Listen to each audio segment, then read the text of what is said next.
Hello everyone. This video is going to be titled Right to Know. And if you were raised in a family like mine, the generational belief is that everyone in your family had the right to know every single thing about you that they felt was valid, important, life-changing, etc. My family was very large. I have three sisters, like 21st cousins, hundreds, and just tons of additional family members. In fact, when a couple times a year you'll be walking around and you'll just run into various people and say, "Hey, aren't we related?" And normally we are. So I want to talk about the right to know. I think the lines are crossed in certain families when it's blurred between the right to know and the right to privacy. And when you're raised in a family where everyone has the right to know everything about you, it is extremely difficult to break free from that and to tell family members who are in this mindset, whether they're older, it's generational. So sometimes it's, a parent, an older aunt, someone not even significantly older.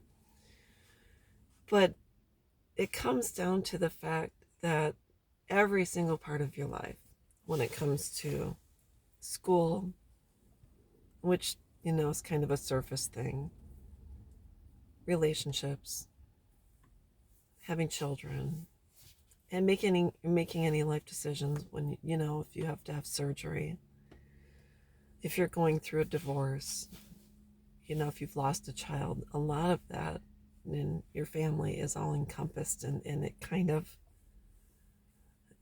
like a merry-go-round. So and so tells so and so, and then they'll send out. And social media is even worse with social media, because it's so much easier for everyone to be on the same thread when it comes to Facebook or text. You can include so many people on a text now, and so news gets spread even more quickly than what it did before. So how do you break free? How do you start to live your life and regain your privacy and your independence and your right to choose whom you want to share your trials with, your suffering with, your decisions with? And what are some things you have to think about? Well, you have to really dig deep and think, who are the people that, I'm not going to say gossip the most, but it can be construed as gossip. Who are the people who are always telling you, well, your grandma has the right to know, your sister has the right to know, your aunt has the right to know, your dad has the right to know? Who is the person who is first on the phone when something happens to spread the news when it has not been requested of them to spread the news? It's one thing for you to call up and say, "Oh, you know what? We're pregnant, we're getting married, this and that. Can you please tell other people?" If you say, "Hey, can you share this with other people? I'm really busy, and I want everyone in the know.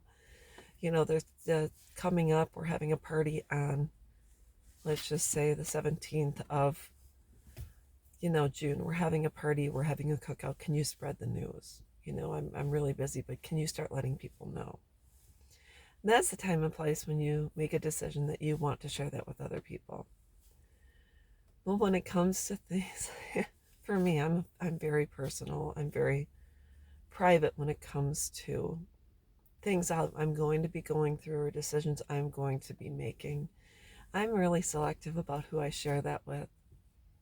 And I had a situation recently that I made a decision about a relationship, and I decided to proceed with the direction I wanted to go. And I told a handful of people, and I told only people that it was a need to know basis.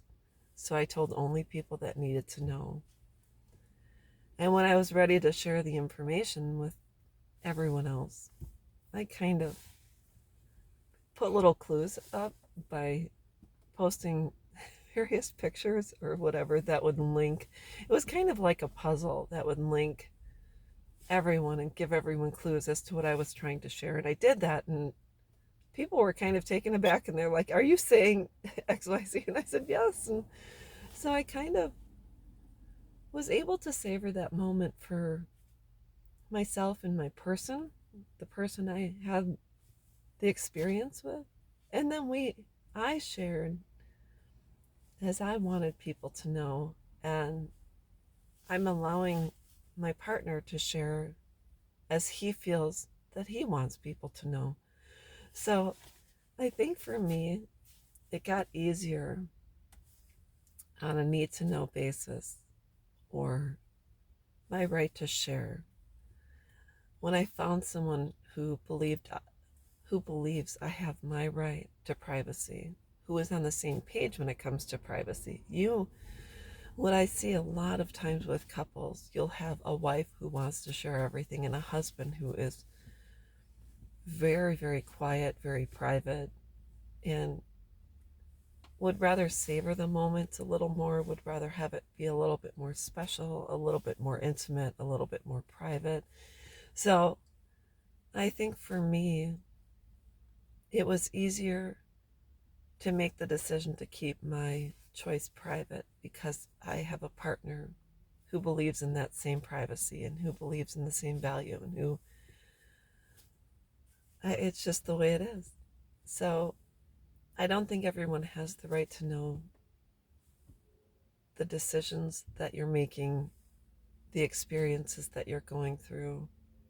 And that's why sometimes, and I've seen videos on YouTube where a couple has been pregnant, people are brought into, the room after the baby has been born, and they discover that there's not just one, but maybe there's two.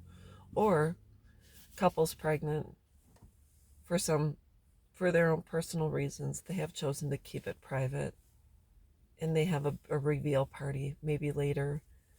And in some cases, there's times when the family walks in the house and there's a baby there nobody has known. And you see this sometimes with movie stars or people in the public eye, where they all of a sudden it comes out, or it's like that so and so is married, or whatever. But we have to understand, in today's day and age, everything is made public.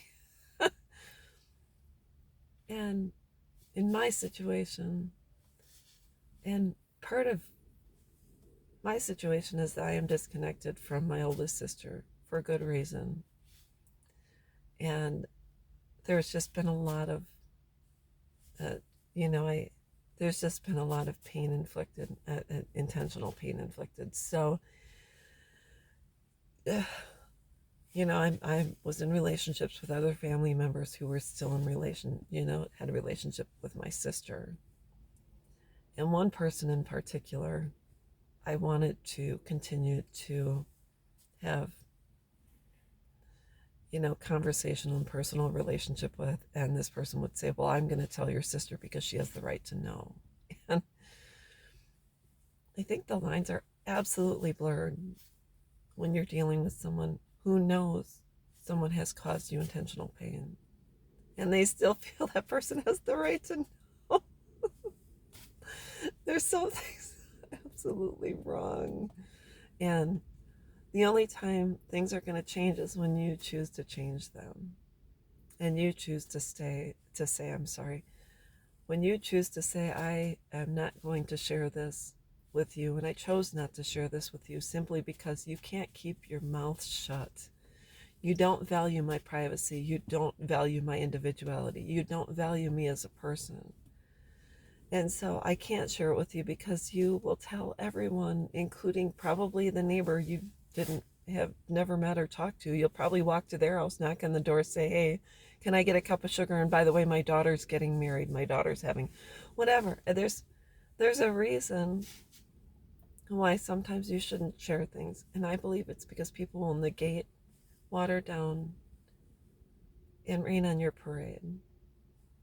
And simply it's either because of jealousy or because they're angry with you. But if you share that with people who don't have good intentions towards you, they will find a way to destroy your special moments. So take heed, do what you want.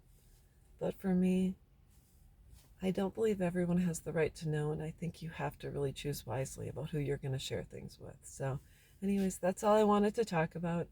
I hope this helps someone, and I hope you're all having a good day. Bye bye.